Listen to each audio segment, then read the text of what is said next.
teringin nak makan ayam golek ke? Jangan lupa subscribe dulu sebelum kita belajar. Hai, Assalamualaikum.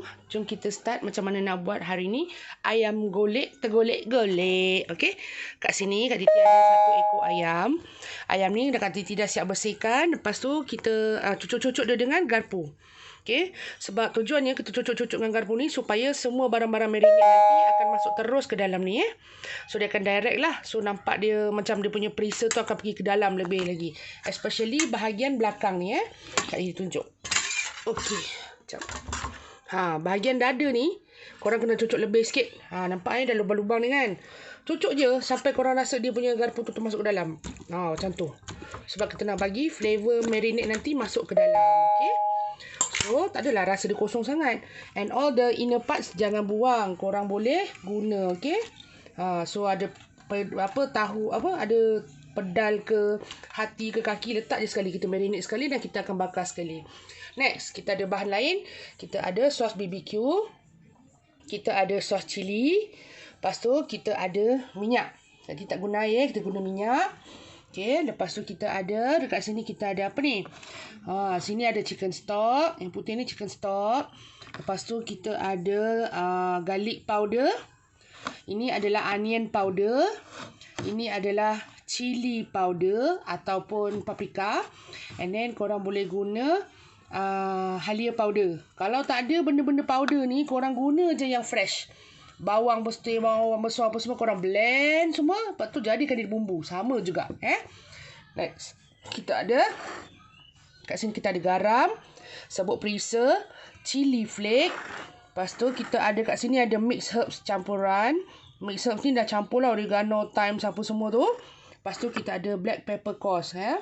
Black pepper coarse ni kita dah cari yang dah siap grind Jangan cari yang putih-putih tu. Putih-putih tu boleh juga. Tapi korang kena tumbuk lumatkan sikit lagi. Kalau tak pahit nanti. Next, kita beralih pada dia punya sayur-sayuran. Kat sini kita ada bawang besar. Satu biji bawang besar yang kita dah belah-belah kecil sikit. Wedges. Lepas tu kita ada tomato. Kita ada lemon yang di slice. Separuh nanti kita akan guna untuk marinade. Separuh nanti kita akan gaul. Lepas tu kita ada garlic. Bawang putih yang diketuk. Lepas tu untuk sayuran, Kak Titi guna kentang, terung dan carrot. Okey, tu je. Jom kita mula. Macam mana nak buat ayam golek tergolek-golek. Golek-golek-golek. Untuk menambah sedap, kalau korang suka yang manis sikit, korang boleh tambah dengan sedikit madu. Kak Titi tambah madu kat sini sikit nanti. Okey. So, itu sajalah bahan-bahannya. Okey, langkah 1. Ambil satu besen atau satu bekas. Okey, korang gunakan bekas ni untuk kita campurkan semua bahan-bahan basah ni ke dalam bekas. Kita jadikan dia punya paste. Alright. So, ambil semua, campurkan ke dalam bekas. Dan kita kacau, jadikan satu paste dulu. Okey. Kat dalam tu dah ada minyak, BBQ sauce dengan chili sauce. Now, kita masukkan kita punya segala jenis powder. Chili powder, onion powder, chicken stock, halia powder dan bawang besar powder. Okey, masukkan ke dalam. Okey, korang masukkan semua. Lepas tu kita masukkan yang ni pula. Kita ada garam, ajinomoto, chili flake, black pepper coarse and mixed herbs. All in. Now kita masukkan madu. Okey, lepas madu kita masukkan perahan lemon ke dalam kita punya bancuhan untuk barang-barang marinade ni tadi. Okey. Masukkan saja. Korang perah. Lepas tu kulitnya jangan dibuang. Letak sekali dengan sayur nanti. Sekarang korang kacau rata dulu. Jadikan dia satu paste yang serata dan sama pekat. Okey.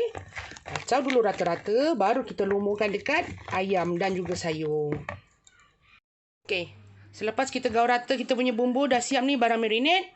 Lepas tu now kita boleh next step kedua adalah kita lumur pada ayam ni dalam dan luar, depan dan belakang, segala sudut yang ada termasuk dengan dia punya organ-organ ni. Kita lumur semua. Tinggalkan sikit saja untuk sayur.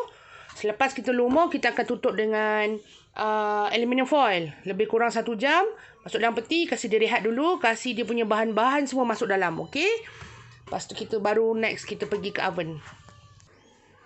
Okey, tadi ni ayam yang kita dah marinate. Okey, nampak cantik. Semua dia dah balok cantik-cantik luar dalam. Korang dah lomo cukup-cukup. Biarkan dia rehat. Now kita masukkan semua bahan-bahan sayur dia tadi ni. Sos tadi ada balance sikit. So kita bagi dua. Masukkan dekat sayur-sayur dan juga dekat bawang segala. Gaul rata. Kalau muat satu kan aja. Lepas tu biar dia rehat dalam masa sejam. Lepas tu baru kita pergi bakar.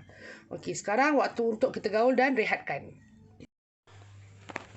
Okey, ayam kita dah siap perap ni. Selepas 2 jam, Kak Titi dah perap. Now, kita boleh masukkan ke dalam oven. Ikut korang nak bakar terus dalam oven macam ni pun boleh. Kalau korang ada stick yang besi macam ni, roti seri ni, pun korang boleh guna. Cocok dan digolek pusing macam tu. Tahu? So, terpulang pada korang. Korang nak guna yang macam mana? So, janji benda tu dipanggang. Sudahlah. Okey, now sayur-sayur dia kita dah masukkan dalam tray. Okey, sayur-sayur ni kita akan bakar sekali, letak bahagian bawah. Dengan hirisan lemon kita taruh atas. Lepas tu ni tadi barang-barang marinate tu kan, korang jangan buang, masuk dalam periuk. Kejap lagi kita masak jadikan sos. Dan kita akan gelis ayam tu lagi ya. Setiap 10 hingga 15 minit kita akan sapu dekat ayam. Supaya dia punya marinate ni lagi masuk. Okey, jom kita tengok dekat oven. Okey, sekarang ayam kita dah panggang. Dia sekarang tengah proses untuk memanggang. So, kalau korang yang just bake biasa, letak je lah atas sayur tu macam biasa. Letak je, lepas tu biarkan dibakar. So, all the juices akan turun pada sayur-sayur yang ada kat bawah ni. Okey, sementara tu kita biarkan dia lebih kurang 35 minit. Suhu 250 darjah Celsius. Okey, itu saja. Kita jumpa selepas 35 minit. Okey, untuk setiap 15 minit, korang bolehlah ambilkan sedikit sos tadi yang korang dah letak dalam periuk. Lepas tu korang glaze dia punya permukaan ni supaya dia tak kering ya. So menambahkan perisa dia. So korang letak je lebih-lebih pun tak apa. Sebab nanti dia lagi garing, dia akan lebih crispy. So kalau korang tak ada roti seri ni tak apa. Korang letak dalam tray tu kan, keluarkan sekejap, sapu balik macam ni dan korang masukkan balik dalam oven. Sampai siap. Kalau ayam korang besar, lebihkanlah sampai 40 minit. Kalau ayam korang kecil, kurangkanlah daripada 35 minit. Okey? Thank you. Maka siaplah ayam golek kita. Bolehlah korang dekor seromantiknya. Nakkan resepi? Tengok di bahagian bawah.